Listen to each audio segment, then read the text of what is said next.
yesterday we had a race, Volta Algarve, which is the first stage of that race.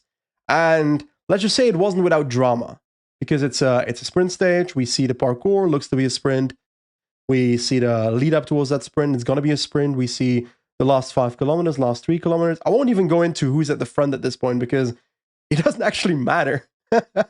We enter the last kilometer, and that's where drama, where shit hits the fan in the last kilometer. Explain it. So, on the official GPX file provided by the organizers, it can't. There's 2 parallel roads. Both roads are functionally identical in terms of width, everything. They're both 2 2-lane roads, exactly parallel, exiting this roundabout. You see a lot of this road sort of construction in Algarve and also in Valencia region in south of Spain. And that's why it makes it so easy to overtake cyclists. It's such a great place to ride. The deviation is before the roundabout at 700. So the riders are supposed to go left.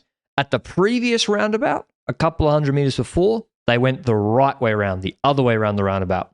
So they're supposed to cross diagonally between the 2 roundabouts to go the left way. The racing line, the quickest way, is by far the right-hand side. And in this right-hand side, they've set up the deviation for the motor vehicles, which, because a car has to fit through it, necessarily is very wide. The person signaling the direction that the rider should go, as I understand it, was not in exactly the perfect position, nor was there sometimes. And normally when the riders have to be filtered this way, they will run barriers gradually diagonally across, but they can't do that because it's the moto deviation. Now, this finish has been set up like this for a number of years and it hasn't happened before. Now, I would say just because something has a 10% chance of bad happening, that doesn't mean because it didn't happen badly twice or 3 times in a row that it means it's fine. But the riders, a lot of them did know the way it finished. And in the road book, it said they should go the left way around this roundabout. So the riders, I think it was Drisner's. Yep. He's finished his pull on Lotto. He's trying to get out of the way because he's finished his lead out, is how I looked at it on the overhead. Okay. He points left to the Bora train behind him. He's trying to move right, and just the whole peloton and Bora just keep following him right. And then they all just go right, and then they're doing a full sprint behind where spectators, dogs, kids, anything. There's a car there on this road at 70 kph. Crazy stuff. The riders didn't realize it, as I said, because the roads look functionally identical. And so scary. I mean, sort of it can be laughed about afterwards. Someone legit could have died. A spectator could have been killed easily. Easily, spectator could have been killed. If you get hit by Jordi Mayus at 70 kph in your back. Yeah. So scary. Thankfully, nothing bad happened.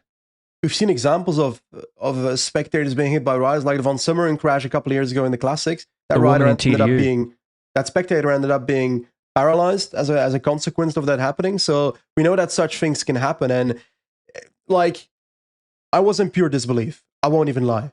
In the last 250 meters of the stage, I suddenly saw the road where the riders are supposed to ride, where 7 riders or so were riding on.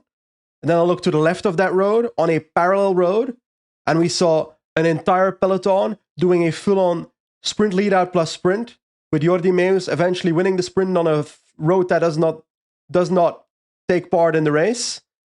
That is absolutely insane.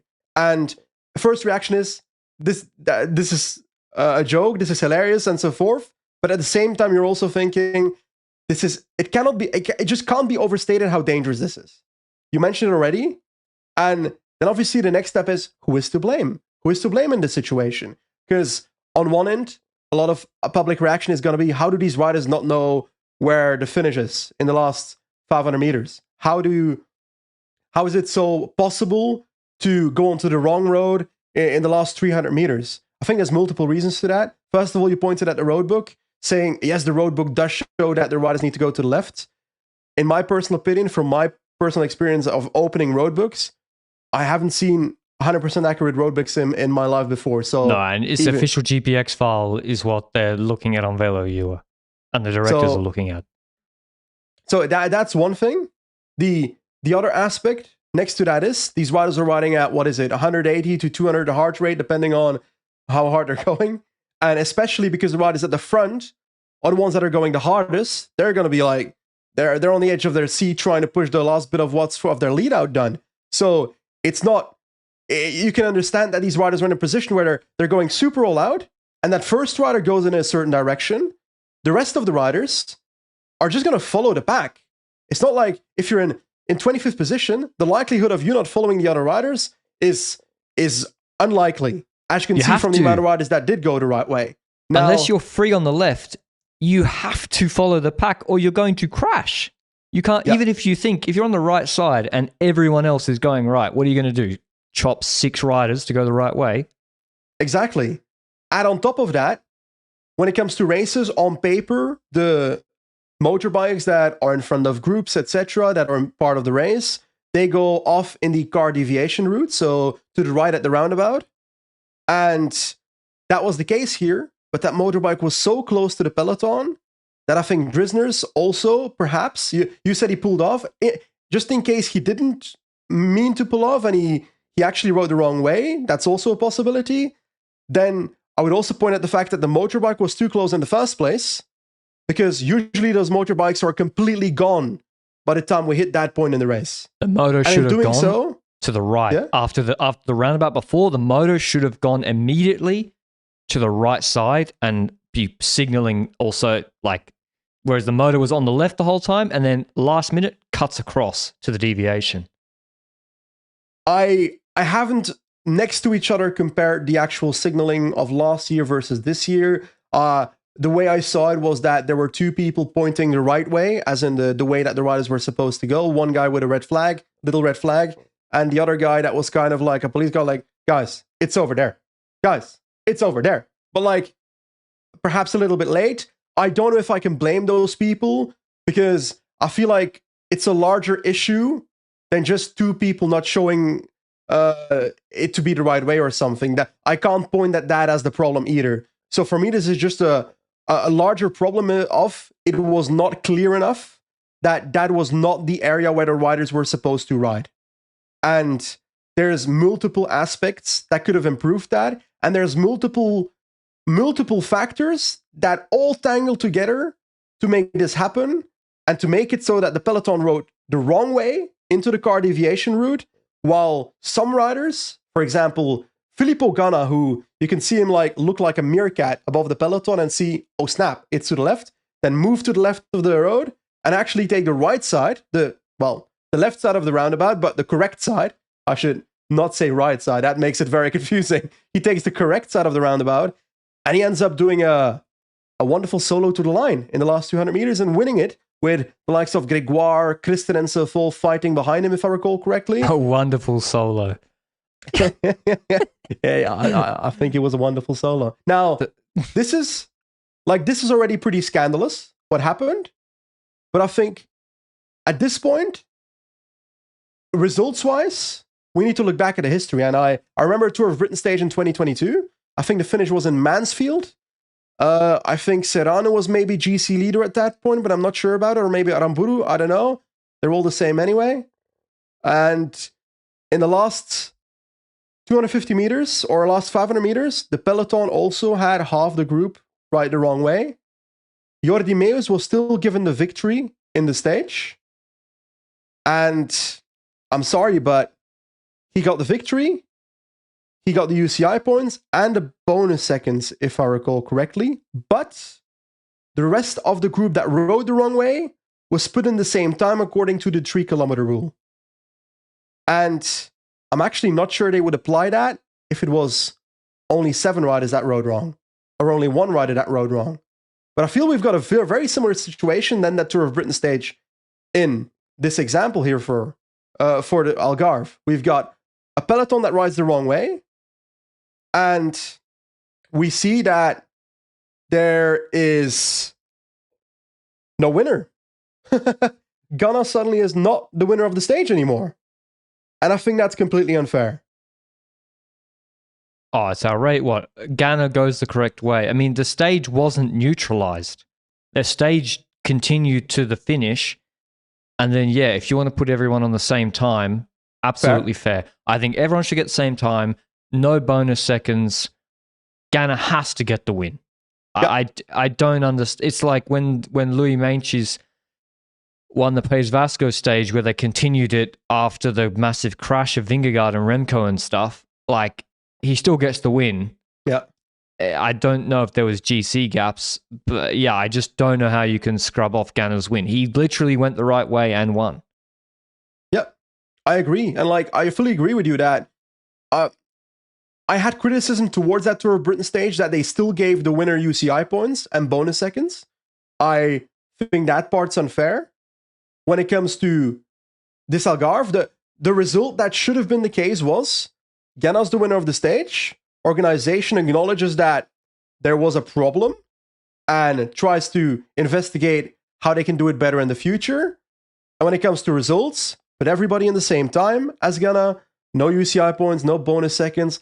Ganna's still going to be happy because that's another victory for Ineos. He apparently also rejected going on the podium himself because they asked him to go on the podium. I think Daniel Benson posted that on Twitter, which I think that's a pretty class gesture from Ganna himself. But then again, maybe they had already told him that he wouldn't win the stage at that point, which I'd also find it stupid to go on the podium then.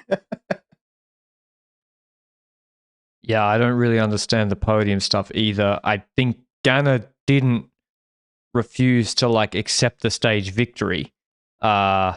He didn't refuse it. Yeah, it's all very strange. In the end, it's a bit of a shame.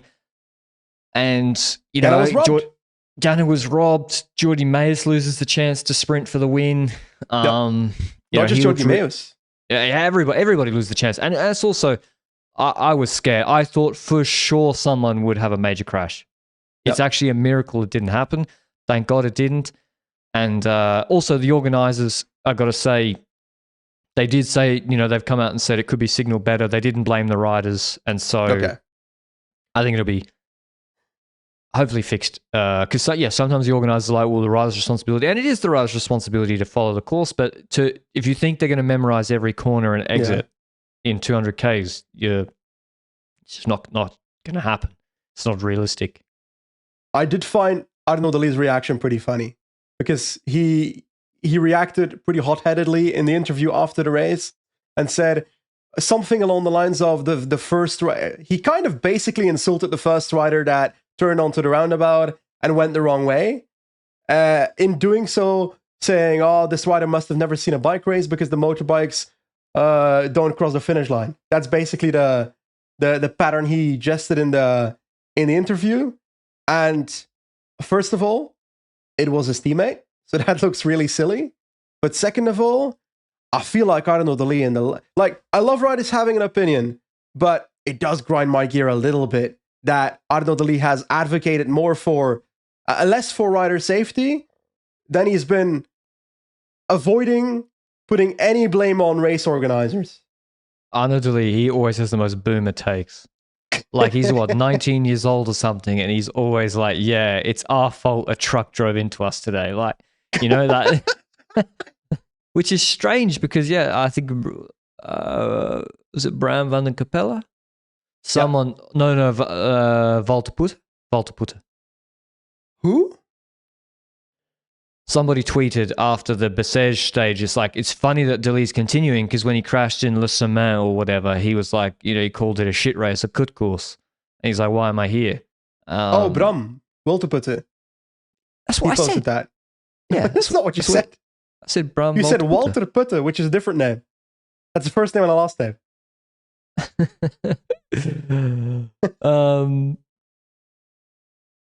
So Arnaud Deli, keep the takes coming, I guess. And it's a shame for Algarve.